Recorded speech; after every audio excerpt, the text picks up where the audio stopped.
Alright, here's a little look around the bathroom. Got the top half finished. All painted. Everything's painted. It's finished. I gotta touch some things up. All painted. It's gonna be tile where it's green. I probably didn't have to go that high with the waterproofing. Nice square corners.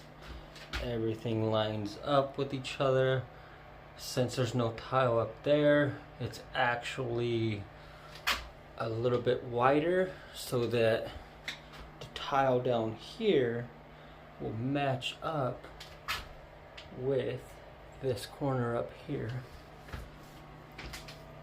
Nice square corners. There's no corner bead. I did not use corner bead. I used mesh. Bead would have made my wall much fatter. Same here, no corner bead. Just did the corner by hand. And then the transition here, cement board to drywall, also no corner bead. The drywall comes actually here. Floor is done. Done. I add silicone in the corners because if it ever does move and crack, there's a little extra protection with the silicone. I don't think it's going to, but if it did, everything is lined up perfectly.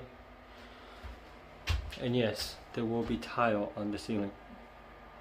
And on the inside, it's not finished yet. It needs to be cut down further. This box I kind of made myself. It's not finished either. I gotta sand it out a little bit. It's gonna be, we're gonna cut a hole in the vanity because these are supposed to be accessible, and without a hole in the vanity, it's not accessible. There's another one too on the other side. And yes, this is not the proper way to do this at all. I did not install these. The walls were open when I started, and the vents are actually should have been up in the roof, but they're not. Nothing I can do about it.